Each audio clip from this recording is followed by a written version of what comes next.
l'a raté plus d'une fois. Aujourd'hui, il est avec nous. On va un peu toucher à tout, à beaucoup de sujets, le dialogue, un peu de spiritualité, beaucoup de choses, parce qu'on sera avec lui pendant pratiquement 40-45 minutes. On va aborder tout le point.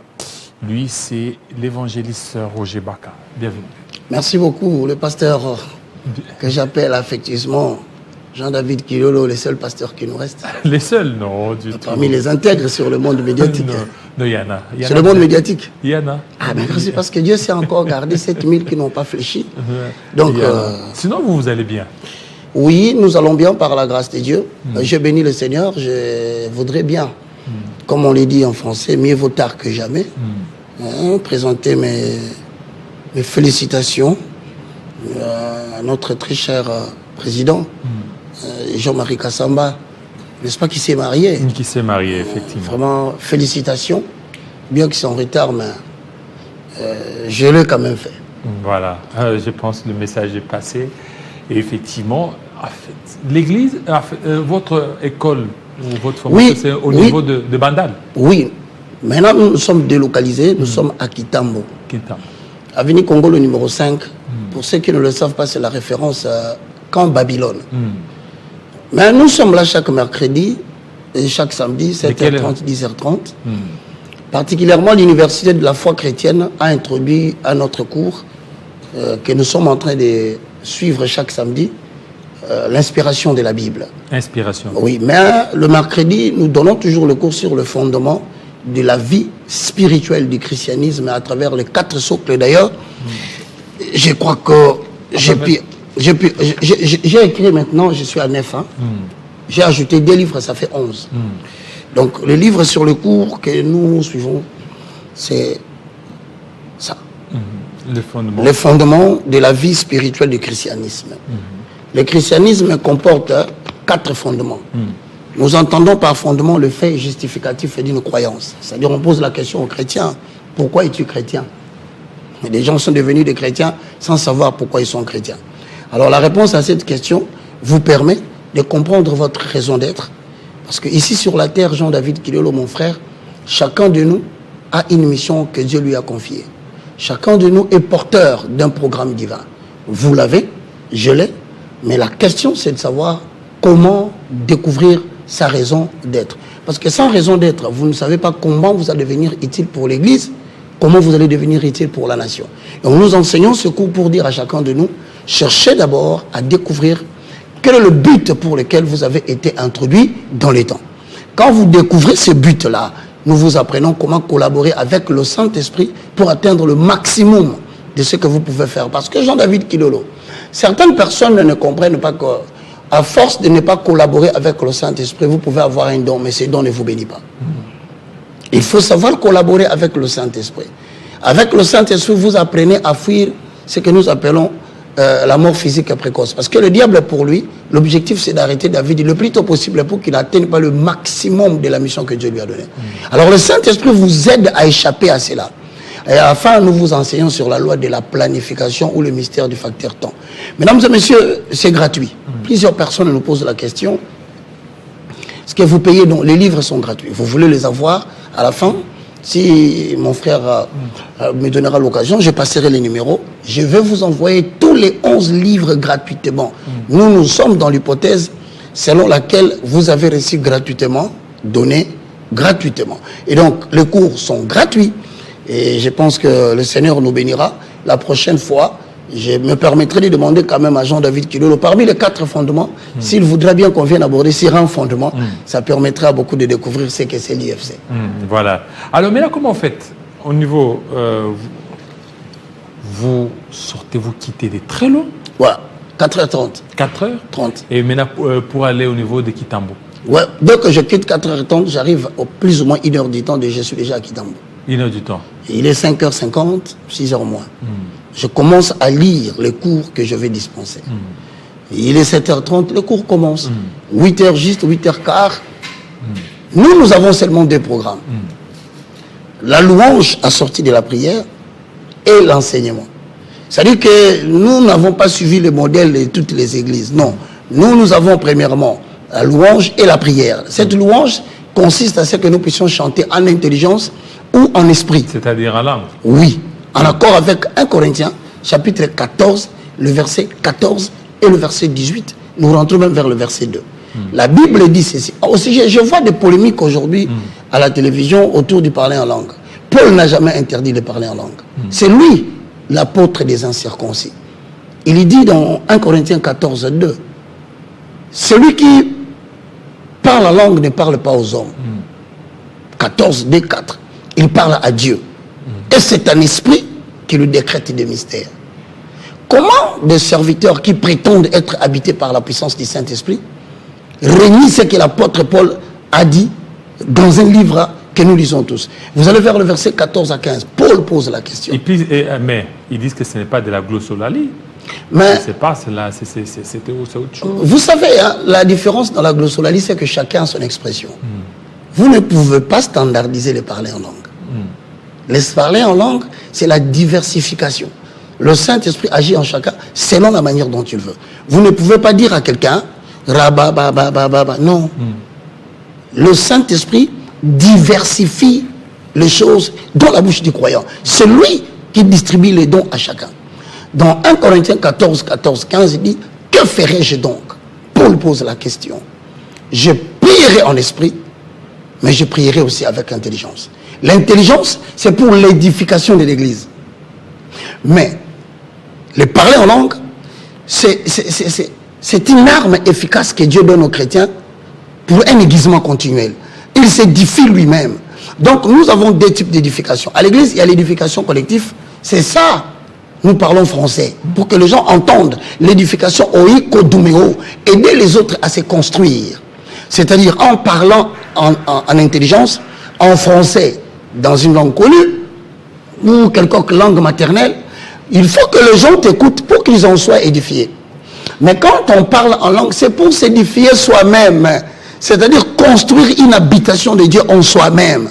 Et c'est cette ignorance-là que Paul dit, je suis content de ce que je parle en langue plus que vous tous. Plus que vous tous. Voilà, je vous reviens. Il est 10h à Kinshasa. 3 minutes et puis on continue avec Roger Baka. Même heure à Matadi, 1 heure de plus à Lubumbashi, la dernière livraison de la Minute Info avec Damaris Kayembe. Merci Jean-David. Dernière livraison de la Minute Info, c'est tout de suite.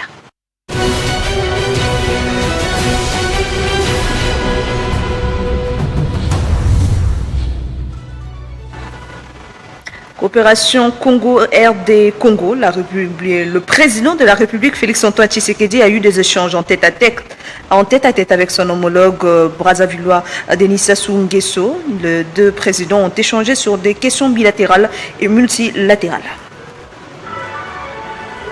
Le projet de loi de finances rectificative pour l'exercice 2026 a été promulgué par le chef de l'État, Félix Tshisekedi, après son adoption par l'Assemblée nationale et le Sénat. L'annonce a été faite à l'issue d'une série d'ordonnances présidentielles lues dans la soirée du lundi sur la chaîne nationale par Roger Kalenga, porte-parole adjoint du chef de l'État. Le gouvernement congolais rejette encore une fois de plus les nominations effectuées par la FC1-23 au sein du comité de gestion des 10 établissements publics d'enseignement supérieur et universitaire à Goma au Nord Kivu et à Bukavu au Sud Kivu. Dans un communiqué officiel, le ministère de l'enseignement supérieur universitaire a dit avoir pris connaissance de nominations opérées le 7 août par la rébellion au sein du comité de gestion. Ebola en RDC, les bilans continuent de s'alourdir. À ces stades, l'on compte 1960 décès et un taux de létalité de 45,6%. Selon les derniers rapports de situation publiés le 9 août par l'Institut national de santé publique portant sur la situation, l'épidémie d'Ebola a touché à ce jour 4294 cas confirmés, cumulés dans les provinces de l'Ituri, du Nord Kivu, du Sud Kivu et du Haut-Tuélé. En dehors de nos frontières en Colombie, les bilans du puissant séisme qui a frappé la Colombie s'est alourdi à 111 morts. Les opérations de secours se poursuivent dans les zones sinistrées alors que les autorités évaluent encore l'ampleur des dégâts matériels. Tous ces grands titres vous reviennent dans notre édition de 13h avec Nathalie Youk à la présentation. Entre-temps, Jean-David Kilolo poursuit toujours avec la tranche matinale. Retrouvez toute l'actualité en continu sur www.tele50.cd.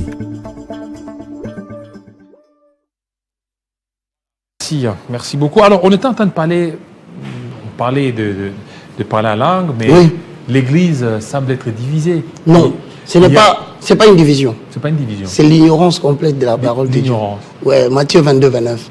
Vous êtes dans l'erreur parce que vous ne comprenez ni les Écritures, ni la puissance de Dieu. Paul n'a jamais refusé de parler en langue.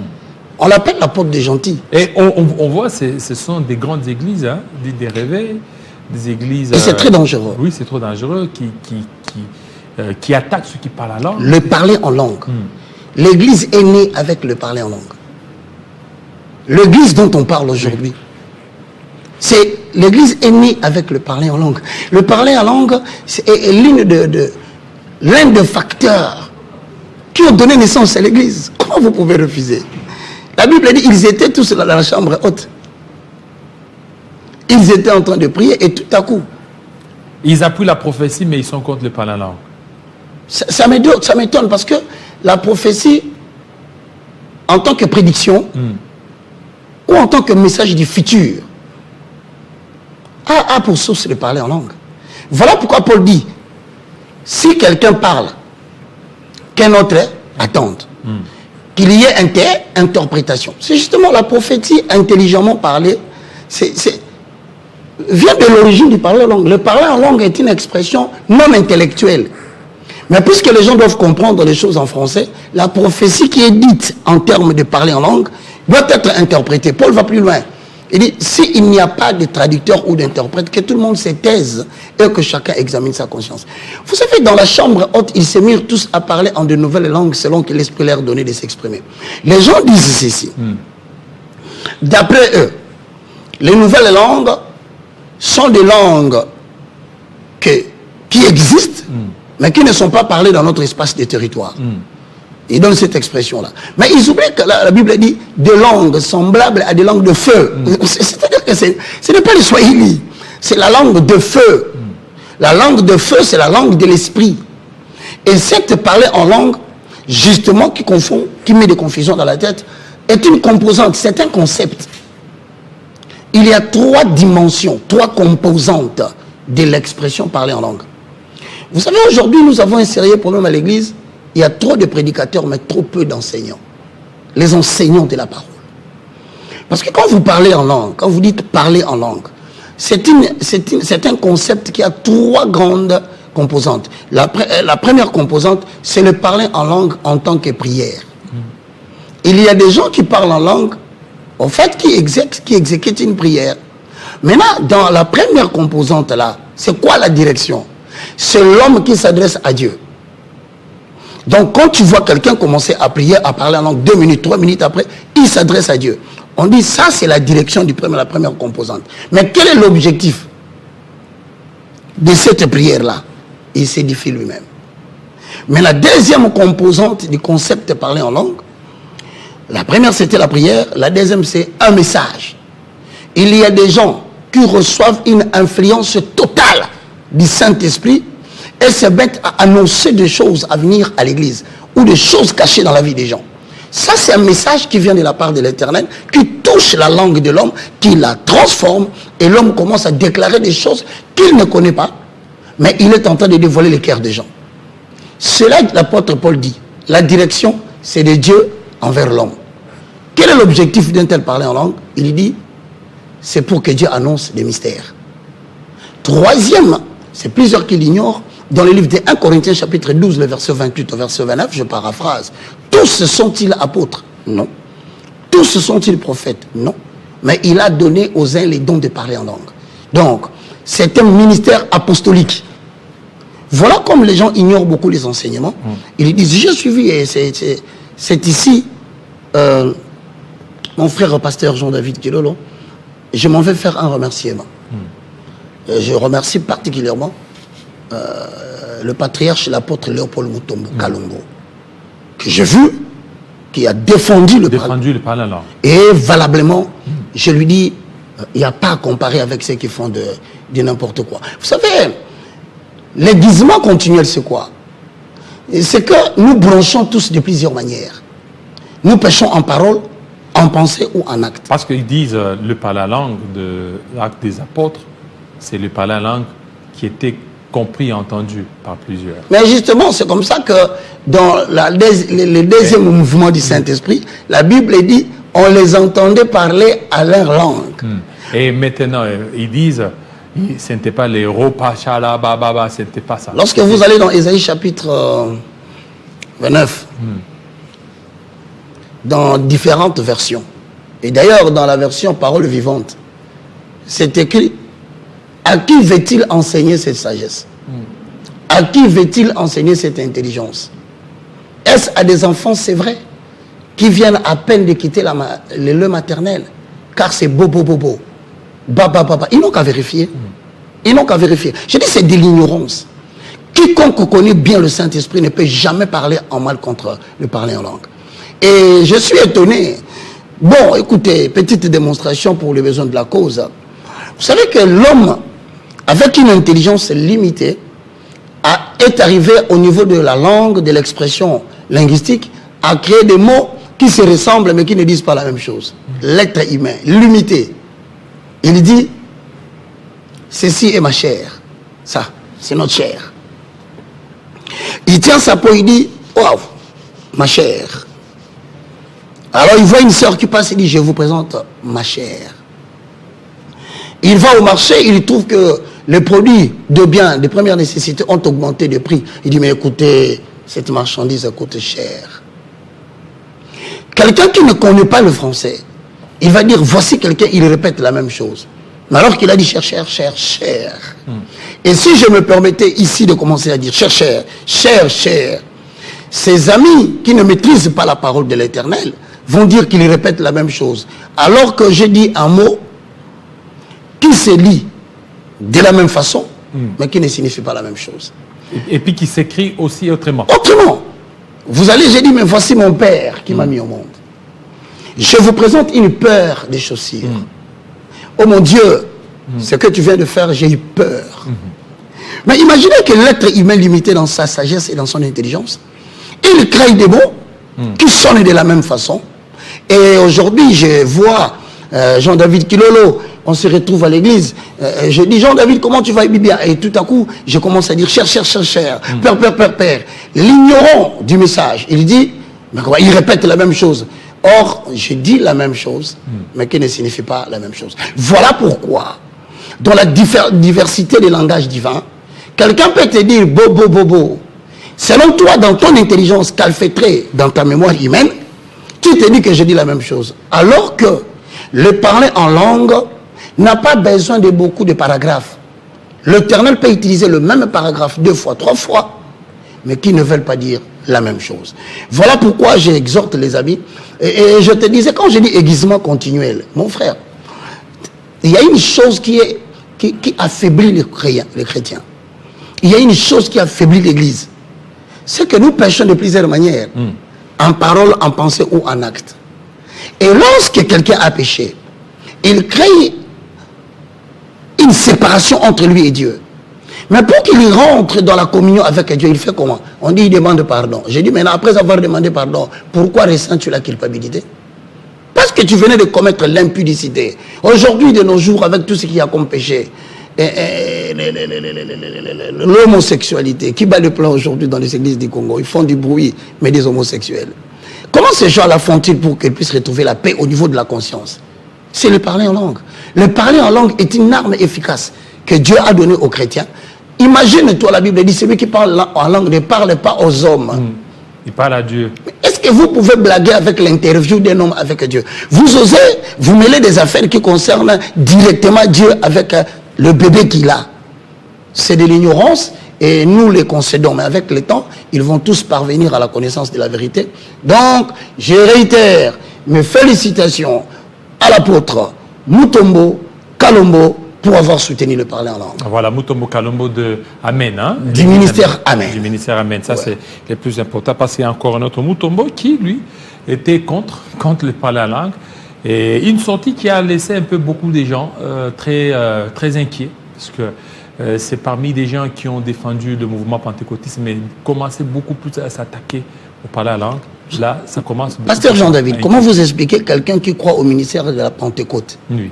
Il est réuni de parler en langue. Parce que l'église a été créée par les parler en langue. Oui. Ils étaient là en train de parler en langue. Des langues semblables à des langues de feu. Qui ne me donnent pas l'hypothèse, les gens les entendaient. Non. Je parle dans la chambre haute, ils ont exprimé des langues de feu. Mais comment il dit, et Paul dit, si quelqu'un parle la langue, que les autres se taisent, qu'on interprète. Et il va dans la deuxième hypothèse. Si un autre parle, qu'il y ait un interprète. Mais il va même dans l'hypothèse selon laquelle s'il n'y a personne pour interpréter. Donc c'est là où ils disent, vous dites blablabla, il n'y a pas d'interprète. Paul pose même le problème de ce cas-là. Il dit, si personne n'interprète, que tout le monde se taise et que chacun examine sa conscience. Comment vous pouvez être à la fois croyant de l'évangile, mais vous vous élevez contre les vérités des doctrines? Dites-nous, vous prêchez quel Jésus? Parce que Jésus a été expliqué clairement par l'apôtre Paul. Êtes-vous plus grand que notre ancêtre Paul qui nous a enseigné ces choses? Vous savez, hein, l'une des caractéristiques importantes pour découvrir qu'une église ne sert pas le Seigneur Jésus, c'est de régner le Saint-Esprit. Quand vous voyez une église refuser de parler en langue, prenez vos bagages, sortez. L'église est en train de régner. Il a régné à la fois. Et ils sont plus que des infidèles. Vous savez, il y a des gens aujourd'hui qui refusent la manifestation de la puissance du Saint-Esprit. Les manifestations charismatiques. Mais papa, nous sommes sous la dispensation du Saint-Esprit. Et c'est le Saint-Esprit qui donne à chacun des dons. Et les dons de parler en langue, c'est écrit dans la Bible, 1 Corinthiens chapitre 12, 28 à 29. C'est écrit dans 1 Corinthiens 14, 2, 1 Corinthiens 14, 4, 1 Corinthiens 14, 14. Sinon, pourquoi Paul dit, je rends gloire à Dieu de ce que je parle en langue plus que vous tous. Vous vous imaginez, Paul parle en langue, il se vante même de le parler plus que tout le monde. Mais comment les gens qui prétendent prêcher la bonne nouvelle aujourd'hui disent, bon, Matthieu 22, 29, hein, vous êtes dans l'erreur. Parce que vous ne comprenez ni les Écritures, ni la puissance de Dieu.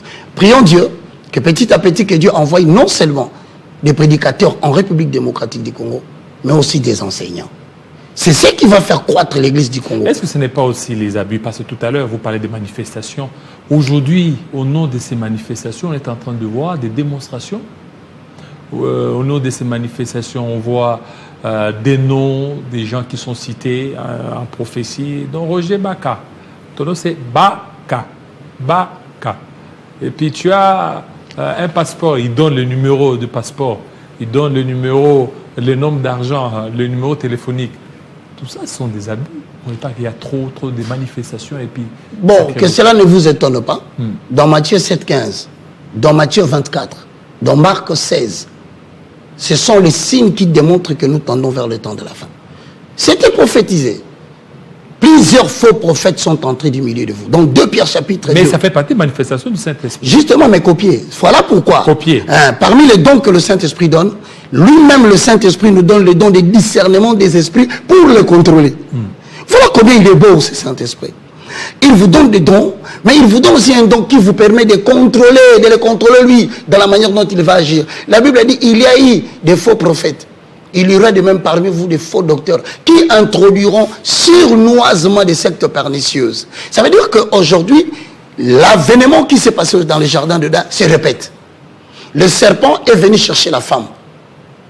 Aujourd'hui encore, les faux docteurs qui représentent le royaume de Satan viennent encore solliciter l'église pour séduire les gens bornés à l'esprit faible, qui apprennent toujours, mais qui ne veulent pas parvenir à la connaissance de la vérité. Vous savez, le don le plus difficile, hein, pasteur, c'est le discernement des esprits. Mais je vais révéler une vérité, ça permettra à beaucoup de gens de comprendre. La prophétie, ce n'est pas la prédiction. Et la prédiction de l'avenir, ce n'est pas ça la prophétie. Il faut faire la nette distinction entre le message prophétique et la prédiction.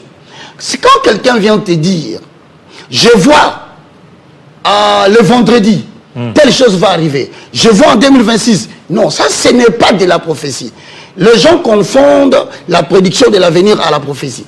Et ils veulent limiter la prophétie à la seule prédiction de l'avenir. C'est la compréhension la plus bête, la plus inutile de la prophétie. La prophétie est un grand enseignement que vous ne pouvez pas comparer avec la prédiction. Tout à fait. Dans le Nouveau Testament, nous exerçons le ministère prophétique dans la déclaration ouverte de la parole de Dieu. Marc 16, 16. Celui qui croira sera sauvé. Tout celui qui prêche l'évangile de la Bible est un prophète, dans le sens où il est porte-parole du message de l'Éternel. Mais voici l'abus, pour ceux qui ne le savent pas. Pasteur Jean-David, oui. Vous connaissez Samaël? Samaël. C'est un ange déchu. Oui, Enoch, dans le livre d'Enoch. Voilà. Samaël est Samiaza. Voilà. C'est une liste des prophètes, oui, qui ont été chassés du ciel après s'être joints au diable dans la rébellion. Samaël particulièrement, il avait reçu un don de l'Éternel de prédire. Ça s'appelle de la clairvoyance. Dans des explications la plus simple, la voyance claire. Et aujourd'hui, avec les gnoses du gnosticisme, avec le mysticisme angélique, suivez bien les mots. Tout homme qui apporte dans l'église des saints les enseignements approfondis des anges, c'est un bosseur de l'angéologie. L'angéologie est une des branches de la Kabbale juive. Je ne voudrais pas aller très loin, mais je vous dis, quelqu'un qui te dit, tu t'appelles D-A-V-I-D, David. Ce n'est pas ça la prophétie. Ça, c'est de la clairvoyance. Ça s'exécute par l'activation des anges. Et il y a des codes pour activer les mouvements des anges à l'église ou dans une assemblée quelconque. Tout le monde qui est passé dans les enseignements et qui a maîtrisé le cours de l'angéologie, il comprend complètement que vous êtes sous l'emprise d'une force extérieure qui n'a rien à voir avec Dieu. Samaël, l'ange de la clairvoyance. Ils sont capables de vous dire la somme de l'argent que vous avez en poche. Mais Dieu aussi peut dire ça. Ce n'est pas le travail malheureusement du Saint-Esprit. Mais Dieu peut aussi dire. Non, Dieu n'a rien à foutre de la couleur de ta ceinture. Il n'a rien à foutre de la couleur de ton sous-vêtement. Mais ça fait partie de la prophétie. Agabus a vu juste l'habit. L'habit. La personne à qui appartient cet habit, écoute ce qui va lui arriver. En fait, Agabus n'a pas prophétisé, il a identifié. C'est de l'identification. Oui. La personne à qui appartient ces lunettes, je n'ai pas prophétisé, je ne le connais même pas. Si je devais parler de la prédiction, je dirais ces lunettes appartiennent à Jean-David, voilà ce qui va lui arriver dans la suite des temps. Mais Agabus a dit, la personne à qui appartient. Donc, l'esprit l'a parlé pour l'habit. Et l'habit n'était pas un élément invisible, c'était visible. Donc, il ne faut pas. Mais quand vous lisez la Bible est composée, il y a une grande partie des anges. Non. Des Genèse jusqu'à Apocalypse, il y a les anges. La question, alors pourquoi aujourd'hui? La question c'est pourquoi. Ça peut faire. La question c'est pourquoi Dieu travaillait avec les anges. Oui. C'est ça. De Genèse jusqu'au livre de Malachie, il n'y a personne qui n'a reçu l'habitation du Saint-Esprit en lui de manière pleine. Personne. Le Saint-Esprit venait, il agissait et il quittait. Voilà pourquoi dans le livre des Psaumes 51, David dit, ne me retire pas ton esprit saint. Rends-moi la joie de ton salut. Ça veut dire quoi? Tous ceux qui ont opéré des miracles dans l'Ancien Testament, qui ont fait des choses qui dépassent l'intelligence humaine, ne l'ont pas fait par leur propre capacité. C'était le Saint-Esprit qui venait agir en eux. Voilà pourquoi dans Genèse, au chapitre 1, le verset 1 à 2, je paraphrase. Au commencement, Dieu créa le ciel et la terre. L'Esprit de l'Éternel mouvait au-dessus des eaux. Jean-David, pose-toi la question, pourquoi l'esprit ne pouvait pas mouvoir au-dessus de la pierre? Pourquoi l'esprit ne mouvait pas au-dessus des herbes ou des arbres? Mais l'esprit a choisi de mouvoir au-dessus des eaux. Pourquoi? Parce que de Genèse jusqu'à Malachie, le Saint-Esprit est venu agir chez les gens. Voilà pourquoi lorsque Saül, il approche le prophète Samuel, il lui dit, va, l'Esprit de l'Éternel te saisira. Tu prophétiseras avec eux. Voilà. Ça va changer notre homme. Donc, l'esprit venait opérer et partait. Mais regarde la particularité. Dieu est tellement bon, la beauté des Écritures. Le même esprit qui mouvait au-dessus des eaux nous enseigne dans le Nouveau Testament qu'il y a un homme qui est venu dans les eaux du baptême. Et il y avait un monsieur qu'on appelait Jean-Baptiste. Et on lui avait dit, tu recevras un homme. L'Esprit de l'Éternel descendra sur son épaule sous la forme d'une colombe. Et le deuxième signe, il opérera beaucoup de miracles. Donc l'Esprit Saint attendait délibérément, depuis la création, en qui il devait habiter, Jésus-Christ de Nazareth. Ils ont fait leur rencontre dans l'eau. Maintenant, quand vous allez dans Jean 14, 16, confirmé par Jean chapitre 16, le verset 12 au verset 16, quand viendra le Saint-Esprit? Voilà, c'est là où tu dis que le Saint-Esprit va commencer à détecter les couleurs de poche des gens. Le Saint-Esprit va commencer à détecter les gens dans les hôtels pour dire aux gens, tu es dans tel hôtel. Le Saint-Esprit va plus loin. Il va même annoncer à une femme la couleur de son soutien. Quel manquement de respect des filles d'autrui.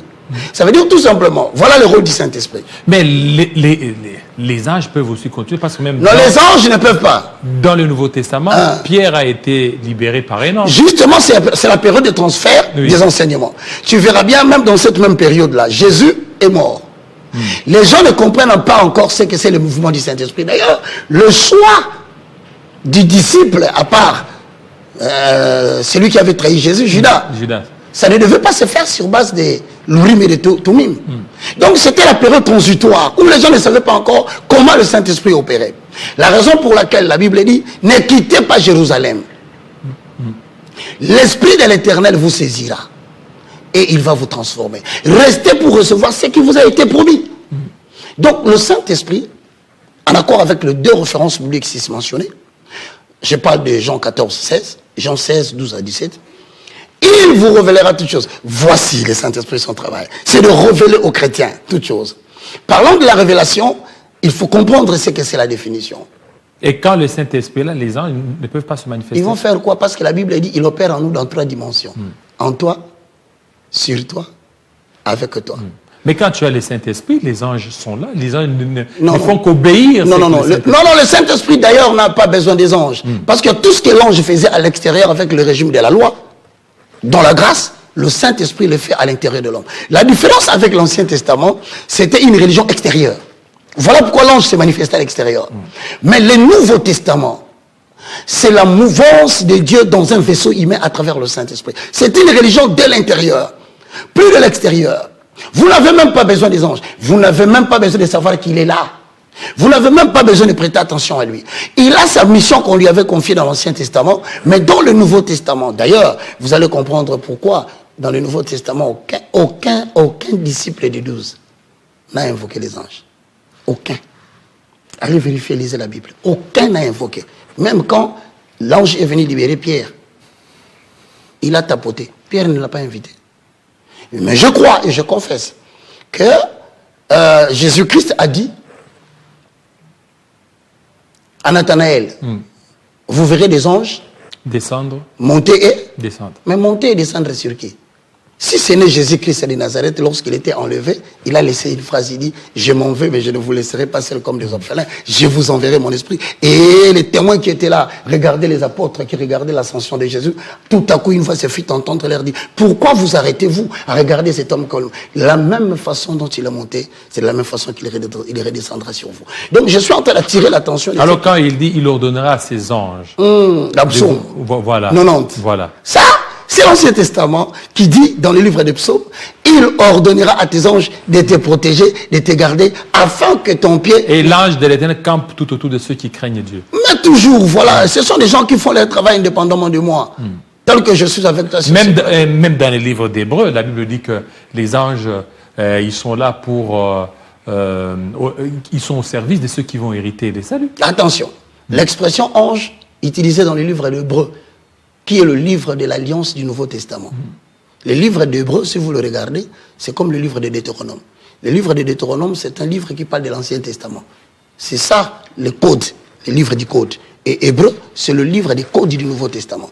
Quand on mentionne l'expression ange en ces moments-là, ça ne porte pas une même signification. C'est une tyrannie des mots. On parle, les serviteurs de Dieu, nous là, nous sommes aussi appelés les anges de l'Éternel. Donc il ne faut pas croire que ce sont des gens extraterrestres qui descendent. Aujourd'hui, il y a des infiltrations, hein, Jean-David. Je te dis, il y a une infiltration totale de l'occultisme dans le milieu chrétien. Et il passe par des petites choses pareilles. Tantôt, vous le verrez parler du code vestimentaire, qu'il faut vous habiller en blanc. Le Saint-Esprit n'a pas besoin de la couleur d'un habit pour agir. Ça, c'est de l'initiation. Ce sont des pratiques occultes. Le Saint-Esprit n'est plus l'esprit de l'extérieur. D'ailleurs, je m'en vais saluer un serviteur de Dieu qui, selon lui, il disait, je sens les anges, ils sont là. Ah bon? Les anges, ils sont là. C'est la présence de Dieu. Ah, c'est les anges, la présence de Dieu. Il peut sentir la présence de Dieu. Vous savez, hein, Il peut sentir les anges. Il sent les anges. Oui. Ils sont là. Oui. Non. Mesdames et messieurs, nous n'avons besoin que du paraclet. Les communicateurs indispensables de la grâce. Il s'appelle le Saint-Esprit. C'est celui-là qui agit sur nous. On vous l'expliquera prochainement. Il agit avec nous et il agit en nous. Il n'a nullement besoin des anges. Je le dis et je le confirme. Si vous voyez quelqu'un perdre du temps à l'église pour vous enseigner l'angéologie, faites très attention, vous êtes déjà en train de fréquenter avec la cabale juive. Cabale juive. Ouais. Que je connais beaucoup, d'ailleurs j'ai appelé la Bible, un jour je voulais te le faire voir ici. Donc aujourd'hui il y a beaucoup d'infiltration. Notre message repose sur Christ, pas sur les anges. Et Paul dit, je prêche Christ mort, crucifié et ressuscité. Point barre. Ne nous amenez pas. Il y a beaucoup de choses comme ça. On est en train de tromper les chrétiens aujourd'hui. Moi, par exemple, je n'ai jamais parlé des anges. Mais pourquoi je suis là où je suis? Je reconnais, pour ne pas créer un débat là-dessus, qu'ils existent. Le chrétien n'en a pas besoin parce que le chrétien est rempli par la puissance du Saint-Esprit. Mais il y a des anges gardiens. Est-ce qu'il y a des anges gardiens? Non, la Bible dit marchez selon l'esprit. Marchez selon l'esprit et vous n'accomplirez pas les désirs de la chair. L'ange gardien, il viendra faire quoi avec moi? Non, ils sont là en train d'assurer leur protection. Non, c'est faux. C'est faux. L'ange gardien qui garde les enfants, qui te garde, ce sont des faussetés, ce sont des messages.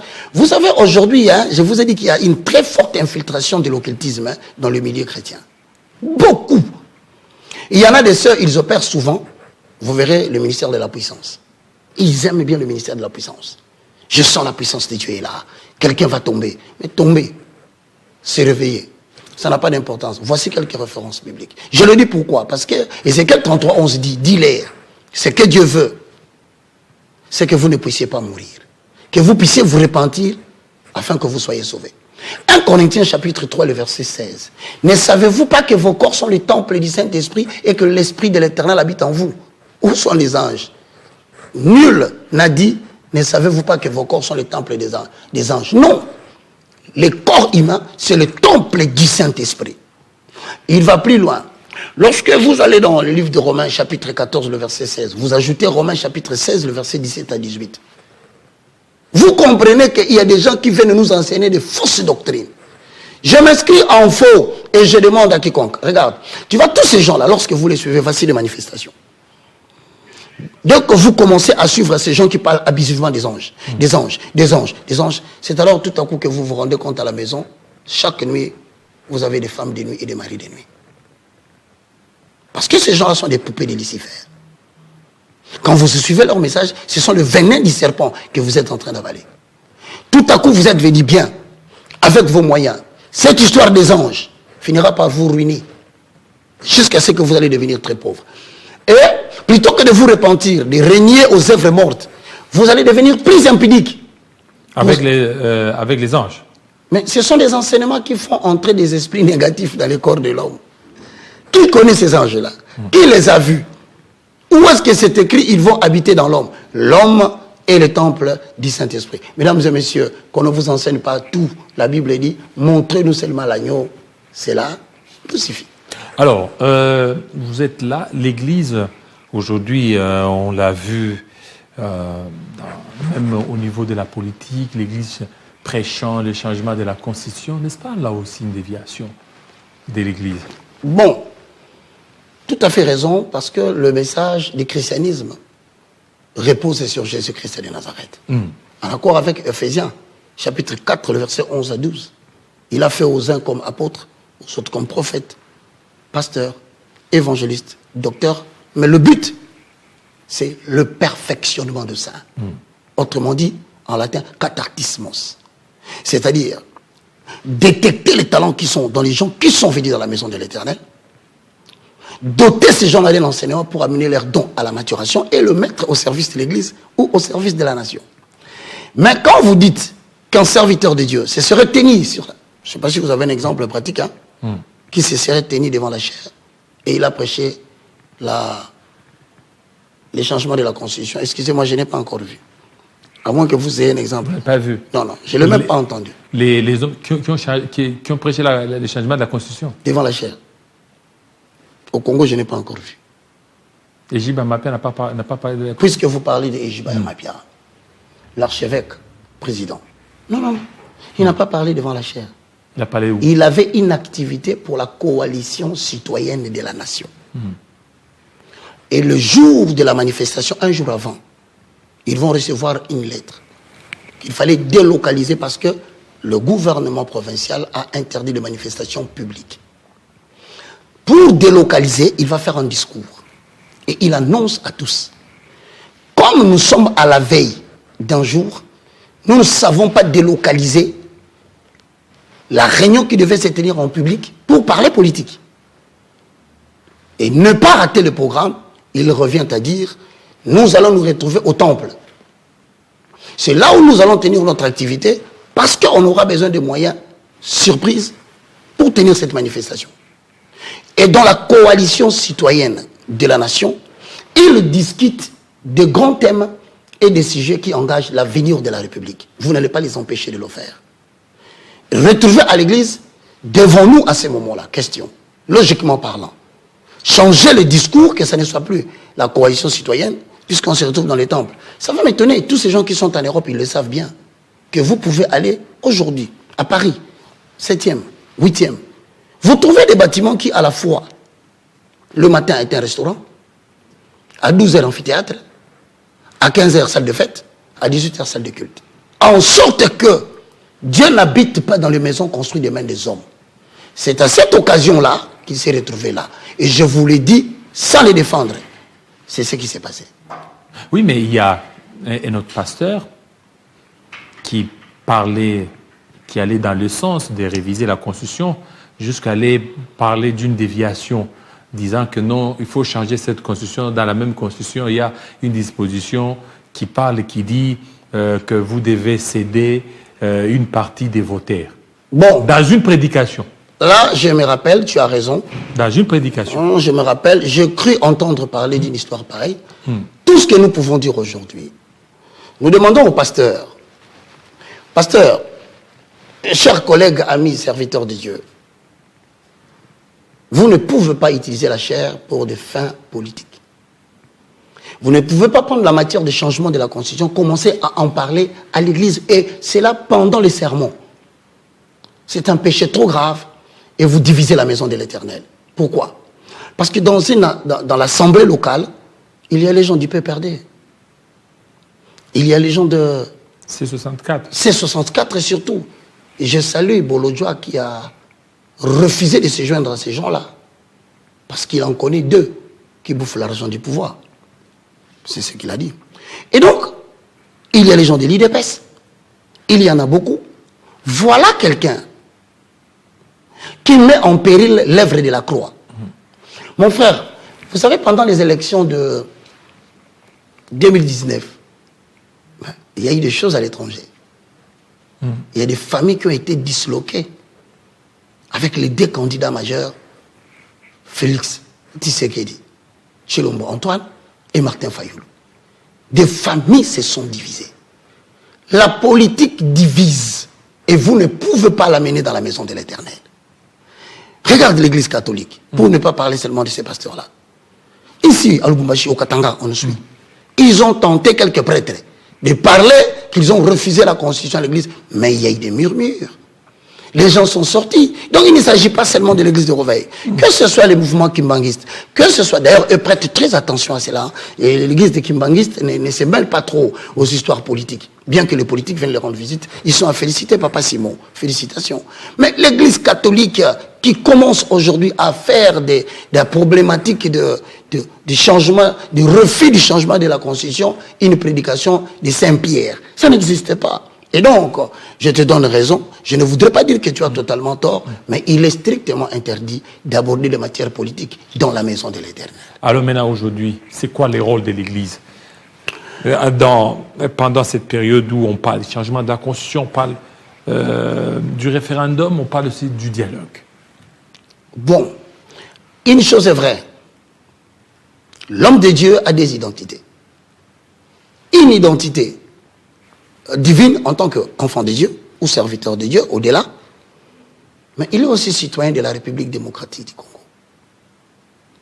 Alors nous les empêcher d'aller faire des élire. Ce sont des droits civiques. Article 23 de la présente Constitution. C'est écrit. On ne peut pas interdire à quelqu'un de faire connaître ne fût-ce que ses opinions. On ne peut pas. Nous avons interdit à l'Église, interdit, oui, on s'arrête là. Mais maintenant, là, nous sommes dans le fait que, quel est l'apport d'un serviteur de Dieu dans la gestion politique de sa nation? Premier point, mesdames et messieurs, vous savez, certains fondent leur argument dans le fait que de Nathan, des prophètes Ésaïe, des gens qui ont blâmé les rois, qui ont remis le roi à l'ordre. J'en connais même celui qui a refusé de parler avec Saül, le prophète Samuel. Vous savez pourquoi ces prophètes avaient l'ascendance sur les autorités politiques de l'époque? C'est parce qu'à cette époque, mesdames et messieurs, il y a la théocratie. C'est Dieu qui utilise les prophètes pour établir des juges, pour établir ceux qui vont diriger. Donc, le juge et le roi étaient redevables aux prophètes parce que c'est le prophète qui les a établis en les oignant d'huile et la capacité spirituelle de Dieu descendait sur eux pour présider au destin de la nation. Ce qui n'est pas le cas aujourd'hui. Certains disent que pourquoi vous ne parlez pas au président de la République qu'il ne devait pas changer la Constitution. Mais vous êtes des serviteurs de Dieu. Pourquoi vous acceptez que le chef de l'État change la Constitution? Mesdames et messieurs, le président de la République, Félix Antoine Tshilombo, il a été élu au suffrage universel. Il est passé par la voie des élections. Les seules personnes qui sont habilitées de remettre en cause et de s'opposer à ce qu'il fait, c'est le peuple. Au-delà du peuple, nous avons les cours et tribunaux, la Cour constitutionnelle, nous avons le Parlement, nous avons le Sénat. Ne demandez pas à l'Église de devenir un organe politique. C'est une erreur trop grave, mes frères. Vous allez tomber dans le coup des sanctions de Romains chapitre 13. Toute autorité établie parmi les hommes vient de Dieu. Alors quelqu'un pose la question, il dit, mais si tel est le cas, pourquoi vous n'interdisez pas les chefs de l'État de ne pas changer la Constitution? Mesdames et messieurs, voyez un peu, je vais vous dire le mysticisme de la conduite de Dieu face à une nation qui a un destin prophétique. La République démocratique du Congo est une nation prophétique. Diriger la RDC demande deux choses. Une dimension de mysticisme spirituel et une dimension de la connaissance de la politique. Vous pouvez avoir votre ligne éditoriale sur le plan politique, mais tenez compte que vous êtes en train de diriger une nation à vocation prophétique, avec un destin. Je vous donne deux cas. Le premier cas, dans la Bible, dans la jurisprudence, nous sommes dans les livres, vous me permettez, papa, oui, rapidement, allez-y. Nous sommes dans les livres de 1 Samuel, chapitre 8, le verset 1 à 7. Vous qui êtes à la maison, lisez, moi je vais paraphraser. Lorsque Samuel est devenu vieux, la Bible dit, il a établi des juges sur Israël. Il y avait deux fils. Et ces deux fils, l'un était nommé Abijah et l'autre était juge à Beersheba. Donc, le mode d'établissement des autorités politiques, c'est les prophètes. Samuel qui choisissait. Par conséquent, il a pris ses deux fils, il a établi l'un à Abijah, l'autre à Beersheba. Si on nous pose la question, quel est le mode ou le régime politique qui était utilisé à l'époque, établi par Dieu, mes frères et sœurs? Je dis établi par Dieu. La gestion de la nation, la gestion de la Res Publica Israël, c'était Dieu établit le prophète. Le prophète établit les juges qui vont prendre le destin politique de la nation. Mais voilà un peu quelque chose qui est bizarre. C'est que quand il est devenu vieux, quelques anciens sont venus dire à Samuel, Samuel, nous avons quelque chose à te dire. Samuel dit, c'est quoi? Il dit, ben, nous avons visité les autres nations, nous avons regardé la manière dont ils fonctionnent. Nous avons trouvé que tes enfants, que tu as établis juges, sont en train de fausser les jugements. Alors nous aimerions que le régime politique change. S'il vous plaît, un régime politique établi par Dieu a changé. Certainement, les gens me suivent déjà là où je vais. Ils vont dire, alors qu'est-ce qu'il veut dire par là? Donc on peut changer la constitution. Je dis, écoutez-moi très bien, je vous parle de la jurisprudence biblique. Indignés, parce qu'ils se sont interrogés sur leur vie à la période, mais comment ça ne va pas? Il faut que nous regardions en face la situation de notre condition de notre pays et porter cette résolution dans toutes nos institutions. Sinon, la RDC sera toujours un pays de pantins ballottés au gré des circonstances des nations extérieures. Ça veut dire en d'autres termes, si vous me suivez, il faut qu'à un moment donné, nous puissions réfléchir sur les réformes institutionnelles. Et sur les réformes institutionnelles, Jean-David Kilolo est d'accord. Même Marc Kabound est d'accord. Martin Fayou, nous sommes tous d'accord sur les réformes institutionnelles. Le problème se trouve à quel niveau? Le problème se trouve au niveau lorsque l'on touche la constitution, la loi fondamentale. C'est là où les gens disent leur intention serait de se pérenniser au pouvoir. Je dis bien ce qu'ils pensent. Maintenant, lorsque Samuel va consulter le roi, mon frère David, quel étonnement, il dit, mais écoute, ils ont refusé. Hein? C'est que toi tu as lié sur la terre. Étonnement, Dieu dira à Samuel, va consulter le peuple et fais ce qu'ils vont te demander. Cette consultation a produit un référendum, une loi. Cette loi a changé. Ce n'étaient plus les enfants des prophètes qui pouvaient continuer à diriger. On est passé aux élections. C'est comme ça que le premier roi qui a dirigé Israël, c'est Saül, ensuite viendra David. C'est pour dire que ça peut arriver que les gens s'interrogent sur des réformes institutionnelles de leur pays. Mais le danger que les gens doivent savoir ici, quel est le mobile qui est derrière cette volonté de vouloir changer la Constitution? Voilà, parlons de ça. C'est là où il y a les problèmes. Mais je veux aussi dire aux gens, c'est une nation en vocation. Hein, la RDC, c'est très compliqué, mon cher David. Très compliqué. Voilà, je termine en prenant la deuxième référence, qui va prendre le contraire. Nous sommes dans le livre des Juges, au chapitre 14, le verset 1 au verset 4. Qu'est-ce qui va se passer, mesdames et messieurs? Samson est juge. Samson qui est juge, il va commencer à circuler. Regardez bien ce qui se passe. La compréhension de la volonté de Dieu est très insondable. Ce n'est pas tout le monde qui accède à la compréhension de la volonté de Dieu. Regarde qu'est-ce qui va se passer, mon très cher pasteur David. Je vais terminer par là. Oui. Samson va aimer une fille philistine. Quand il rentre, il dit à ses parents, papa, maman, j'ai trouvé une belle femme là-bas. Je voudrais la prendre en mariage. Le papa de Samson, Samson qui signifie 107, lever du soleil, comme pour dire il était temps que Dieu puisse libérer Israël de l'oppression des Philistins. Mais cela était incarné par un homme qui portait un nom. Qui pouvait comprendre la volonté de Dieu avec les noms qu'il avait donnés? Qui pouvait comprendre que plusieurs années, 40 ans, Israël était sous l'oppression des Philistins, comme la RDC est sous l'oppression du Rwanda à l'Est. Et cet homme qu'on appelle Samson va prendre une fille là-bas. Son papa lui dit, n'y a-t-il pas de belles femmes ici pour que tu ailles chercher une fille parmi les Philistins? Voilà les rapports du verset 4. Même son père, même sa mère ne savaient pas que cela venait de l'Éternel, parce que Dieu cherchait un moyen pour entrer en conflit avec le Philistin. Et c'est arrivé effectivement ce conflit. Donc, je ne pense pas que c'est le bon moment pour être conseiller de chef de l'État. Cette période. Ce n'est pas le bon moment. Parce que, attention, Dieu peut brûler le cœur de quelqu'un pour créer un incident qui va le faire partir au pouvoir. Ça peut arriver. Je ne dis pas que c'est le cas.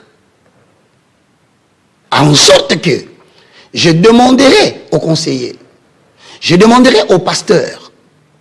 Les foi de l'Éternel sont insondables. Mon frère, jusqu'à preuve du contraire, Jean-David, moi, Roger Baka, je n'ai pas encore eu la réponse de l'Éternel au sujet du mécanisme et du changement de la Constitution. Je n'ai rien entendu. Dieu, est-ce qu'il veut cela? Est-ce qu'il ne le veut pas? Moi, Baka, je n'ai pas encore une conviction pareille. Mais je ne veux pas dire non plus que puisque moi je ne l'ai pas, que les autres ont commis une erreur d'accepter cela. Mais voilà ce que je demanderais. Vous savez, c'est une grande décision de changement de la Constitution, mesdames et messieurs, frères et sœurs dans le Seigneur. Chers pasteurs, nous devons rassurer l'avenir de la RDC et protéger le chef de l'État. Je demanderai humblement aux autorités qui nous dirigent, c'est bien, c'est une bonne idée de vouloir changer la Constitution. Mais est-ce qu'on ne peut pas consulter l'oracle? Est-ce qu'on ne peut pas consulter l'Éternel pour cela? Le président est chrétien, il fréquente les milieux chrétiens. Qui sont ceux pasteurs qui peuvent rassurer le peuple congolais? Parce que ça peut être une bonne idée pour l'avenir du Congo. Qui sait? Consultons l'Éternel. Trouvez en vous 10 pasteurs, 20 pasteurs. Mais pourquoi c'est si facile pour vous d'en parler, mais c'est si difficile pour vous d'accepter, d'aller consulter d'abord Dieu? Et si ces gens-là reviennent, ils nous disent, Dieu veut le changement de la Constitution, nous nous embarquons sans hésiter. Mais si personne de tous ces gens, serviteurs de Dieu, qui pensent qu'ils ont raison d'accepter le changement de la Constitution, sachez que nous sommes en train de préparer un chaos incroyable, parce que la Bible dit, maudit soit quiconque prête une alliance sans faire appel à moi l'Éternel. Alors, merci beaucoup. Je vous ai reçu la fois dernière, vous avez parlé d'une structure. Oui, c'est la structure vision prophétique et charismatique du Congo. Alors, il y a les dialogues qui s'annoncent. Et quelle est la position de votre structure? Rien que par cette question, je salue l'initiateur de ces grands projets, Charles Mutondo. Charles Mutondo. Ouais. Les prophètes. Voilà. Celui qui a donné... C'est lui l'initiateur. Mais c'est lui qui avait donné des scores un peu... il est passé à côté. Ah oui, mais ça c'est une plateforme. Là c'est son ministère. Son ministère. Nous sommes dans une plateforme. Ah ok. Parce que j'ai cherché Charles Mutondo, je me dis... Ah, non, il faut que les gens apprennent à faire la différence Charles entre... Mutondo, non, Dieu m'a dit, la RDC sera en demi-finale. Voilà. Ah, c'est lui. Des choses, hein, des pronostics pareils. Des pronostics. Là c'est son ministère. Il a un ministère à Kitambo, vers Kwado. C'est son ministère. La VPCC est une plateforme qui unit tous les patriotes. Okay. Les gens qui ont un amour exagéré de leur patrie. Peu importe qui il est. Fait-il footballeur, appartenant à la société civile, confessionnelle ou non confessionnelle, ce qui nous unit dans le VPCC, c'est la défense de la patrie. Maintenant, le VPCC dit ceci comme slogan. Parmi deux voix qui s'opposent, la vision prophétique et charismatique du Congo vient comme une troisième voie pour reconstruire. L'objectif à poursuivre en tant qu'une plateforme patriotique, c'est de prendre les désidérata, les décisions de l'autorité publique, de les expliquer à la population et de récupérer la volonté de la population pour les ramener aux autorités. Donc, nous sommes dans une structure neutre. Ce qui nous tient à cœur, on ne peut pas détruire la RDC parce qu'on n'est pas d'accord. Donc la VPCC, aujourd'hui, partout, dans notre province, les gens commencent à comprendre, voici une structure où les chrétiens devaient adhérer. Parce que là, on ne parle pas politique.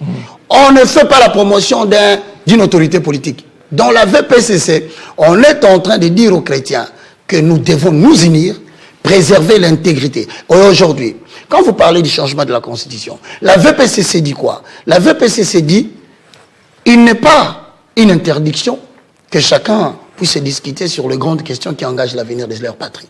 Mais la VPCC dit, c'est quand vous voulez comme autorité, doit être bien compris par la population. D'où, il faut que la VPCC descende au niveau de la base, expliquer ces gens-là. S'ils disent non, nous ne voulons pas, il ne faut pas triquer. La VPCC va rentrer pour dire aux autorités, ça ne passe pas. La population ne fait pas de cela, et voici les dangers qui en découlent. Donc aujourd'hui, pour tous ceux qui veulent bien entrer dans cette plateforme, qui n'est pas un parti politique. J'insiste, il y a eu des gens qui m'ont dit, on t'a habitué à porter des écharpes. Non, les écharpes, c'est les écharpes de la plateforme où j'exerce les fonctions de coordonnateur national des programmes et de la communication. Donc, mesdames et messieurs, je vous remercie et je vous dis cette phrase. Ne détruisons pas la nation parce que les uns sont d'accord et les autres ne sont pas d'accord. Voilà. Un numéro par lequel ils peuvent vous joindre? Ah, merci. C'est mon numéro WhatsApp uniquement. Oui.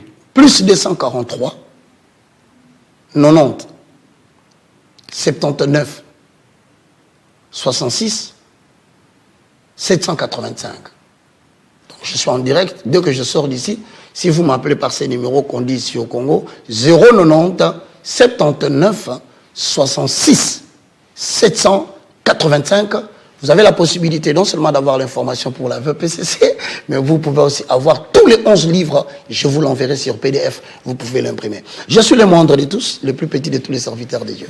Et l'homme de Dieu, le prophète Élie Samano. King Sam. King Sam. Je le salue. Vous salue d'ailleurs. J'ai la présidence. Il est en direct. Samano King Sam, l'un des prophètes, parmi l'un des prophètes. Oui, c'est parmi des prophètes sérieux. Je l'aime beaucoup et je salue sa femme en passant. Donc, il vous salue d'ailleurs. Alors, j'ai reçu beaucoup de messages. Beaucoup de messages, mais je ne saurais pas les lire. C'est beaucoup de messages. D'autres réponses ont été données par évangéliste Roger Baka. Merci. Il a donné des réponses à ça. Je vous suis avec courtoisie. Voilà un vrai pasteur. Sylvain Matanga. Merci. Sylvain Matanga, Apollinaire Nzouzi. Voilà. Bonjour. Je l'ai souvent suivi attentivement. Les pasteurs Roger Baka m'inspire beaucoup. Merci. Donnez-lui mon numéro. Je vais lui donner votre Merci. numéro. Il a donné ce numéro. J'ai donné le mien. Prenez ce numéro, vous pouvez l'appeler. Voilà, je ne manquerai pas de l'inviter dans notre église. Wow. Au niveau des Kassangoulou. Oh, je viendrai, mon frère. Vous êtes prêts? Je suis prêt, je viendrai. Voilà. Alors, merci beaucoup, Monsieur Caleb Kitenge. Vous êtes très nombreux. Bon, au niveau des parler la langue, il a répondu. Il a répondu par rapport à cette question. Voilà, ça n'est fini. Je vais prendre juste les anniversaires. Anniversaire des Bob Ambongo. Bob Ambongo, on va y aller. Merci beaucoup, Docteur Adonis. Docteur Adonis, merci. Ancien de collège tout azamier. Belle émission. Et puis, il dit qu'il a été très content, surtout par rapport aux éclaircissements apportés par Roger Baka concernant les parler en langue. Il dit que j'ai beaucoup appris, surtout au niveau des cher. Ah, voilà. Il dit merci beaucoup, docteur, cher docteur. Alors, Bob Ambongo qui souhaite un heureux énième anniversaire d'existence à Samuel. Je me joins à tes parents pour te souhaiter un avenir prospère sous la garde du Très-Haut. Encore de beaux jours, fils de maman Irène Manguiza. Voilà, maman Irène Manguizila, mams de son dad adoré à Paris, France. Joyeux anniversaire à toi, Irpi Samuel, joyeux anniversaire. Alors, joyeux anniversaire aussi, un heureux anniversaire, au somptueux anniversaire à l'endroit de Madame Marie-Hélène Mayalou, Star plus 1, double brassard, présidente de la Fondation MH. Que les Très-Hauts veillent vous accorder encore des beaux jours et sous les soleils. Que les Très-Hauts se souviennent toujours de vos actions, des bienfaisances au sein de la communauté double brassard dans le monde. Que du bonheur à vous, madame. Que Dieu vous soit encore très favorable. Joyeux anniversaire. Vivez encore heureuse surtout. Vivez encore très longtemps. Voilà, merci. Merci à vous tous qui nous avez suivis. Restez branchés sur Télé 50. À 11h, ça sera les informations en langue nationale. Et à 13h, il y aura une émission. À 13h, voulais-je dire, ça sera la grande édition de Nathalie Yoko. 13h, 14h, 15h. Restez branchés sur Télé 50. À très bientôt. Ciao, ciao. Prenez cette émission, coupez ça. Partagez beaucoup plus sur TikTok, sur YouTube. Déjà, ça nous fera énormément plaisir. Restez branchés et à très bientôt.